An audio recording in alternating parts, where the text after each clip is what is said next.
Hello বন্ধুরা, আমরা এর আগে আলোচনা করেছি মিশ্রণ সম্পর্কে প্রাথমিক ধারণা তোমাদের একটা তৈরি হয়েছে যে আনুপাতিক ভাগাহার কি, কীভাবে কোনো একটা মিশ্রণ থেকে যদি আমাদের অনুপাত দেওয়া থাকে দুটো এলিমেন্টের বা দুটো পদার্থের, তো কীভাবে আমরা বার করব সেই মিশ্রণে কত ভাগে কত ভাগ বা কত লিটার ওই একটা জিনিস আছে। ধরো সেটা হতে পারে জল, সেটা হতে পারে চিনি, শরবত, যে কোনো কিছু। ঠিক আছে, এবারে দেখো কোষে দেখি 12তে কিছু কোশ্চেন আছে 6টা। তো আমি 6টা কোশ্চেনেরই একটা ভিডিও বানানোর চেষ্টা করব এবং ভিডিওতে তোমরা বুঝতে পারবে যে কিভাবে আমরা এই মিশ্রণ চ্যাপ্টারে কোশ্চেনগুলো সলভ করি। দেখো, এই প্রথম যে 1 নম্বরের কোশ্চেনটা আছে, সেখানে কি বলেছে প্রথমে পড়ো যে কি বলেছে। 36 লিটার ডেটল জল তৈরি করলাম যাতে জল ও ডেটলের পরিমাণের অনুপাত 5:1। ওই ডেটল জলে আর কতটুকু ডেটল মেশালে জল ও ডেটলের পরিমাণের অনুপাত 3:1 হবে। তো আমি তোমাদেরকে পুরো বোঝানোর চেষ্টা করছি যে এই কোশ্চেনটাতে বলেছে কি, ফলে যারা এই ভিডিওটা দেখছো তারা যেমন পুরোভাবে বুঝতে পারো যে কিভাবে কোনো একটা কোশ্চেন সলভ করতে হয়। দেখো, তোমাদেরকে আমি একটা জিনিস বলি। ধরো এটা তোমাদের ডেস্টিনেশন,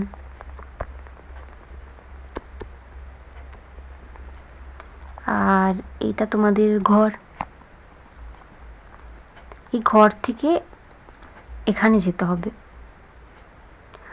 তো তোমাকে কি কি জানতে হয়, যে এইটার মধ্যে দূরত্ব কত, কিভাবে যাবে, বাস দিয়ে যাবে, সাইকেলে যাবে না হেঁটে যাবে।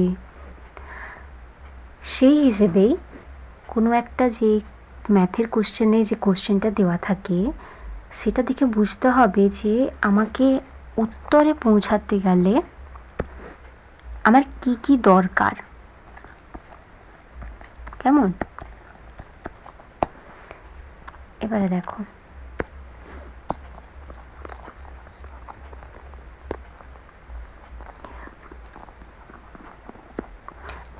আমি ঠিক একবারে ভেঙে ভেঙে বোঝাবো যাতে যারা একদমই অঙ্কে কাঁচা ভয় পাও তারা যেমন খুব ভালোভাবে বুঝতে পারো। দেখো, এখানে কি কি জিনিস দেওয়া আছে। একটা মানে প্রথম কোশ্চেনটা একটু ভালোভাবে বোঝাচ্ছি যাতে পরের কোশ্চেনটা তোমরা নিজেরাই করতে পারো। একটা ডেটল জল আছে 36 লিটারের, কেমন? তাতে জল ইস্টু ডেটল দেওয়া আছে 5:1 অনুপাতে। এবারে মনে আছে আগের ক্লাসে আমরা শিখেছিলাম কীভাবে আনুপাতিক ভাগাহার বের করতে হয় এবং সেখান থেকে কী করে জলের অনুপাত বার করতে হয় এবং ডেটলের অনুপাত বার করতে হয়। তো দেখো, জলের অনুপাতটা কীভাবে হবে। মনে করো আগের ক্লাসটা 36 ইন্টু টোটাল কত আছে 6 ভাগ, তাতে 5 ভাগ জল আছে 5, তাহলে এটা হয়ে যাবে তোমার 6 ছক 36 আর 5 ছক 30। একইভাবে যখন এটা করব তখন এটা বেরাবে 6 লিটার, কারণ দেখো ডেটলের পরিমাণ 1, টোটাল কত ভাগ, টোটাল 6 ভাগের 1 ভাগ আছে ডেটল, এবং এবং আমার কিন্তু আসল মিশ্রণটা 6 ভাগের নয়, আমার কিন্তু 36 লিটারের, তার জন্য 36 লিটার দিয়ে গুণ করব। কত হবে দেখো, 6 লিটার। দেখো আমাদেরকে এবার কী চেয়েছে, ওই ডেটল জলে আর কতটুকু ডেটল মেশালে জল ও ডেটলের পরিমাণের অনুপাত 3:1 হবে। ধরো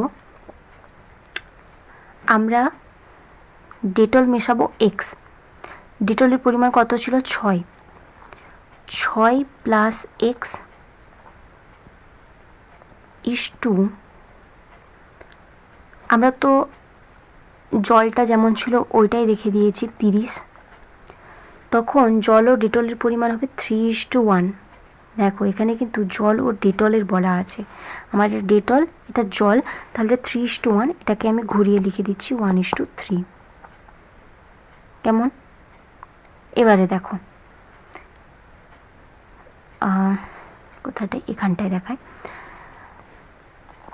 তো ইস্টুর আরেকটা মানে ডিভাইড বাই হয়, মানে ভাগ।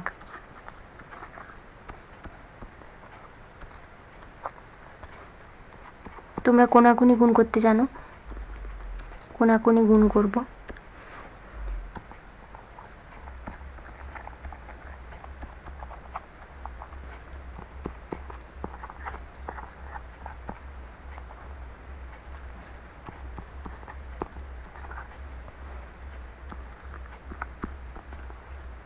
দেখো কি বেরোলো, x এর মান 4।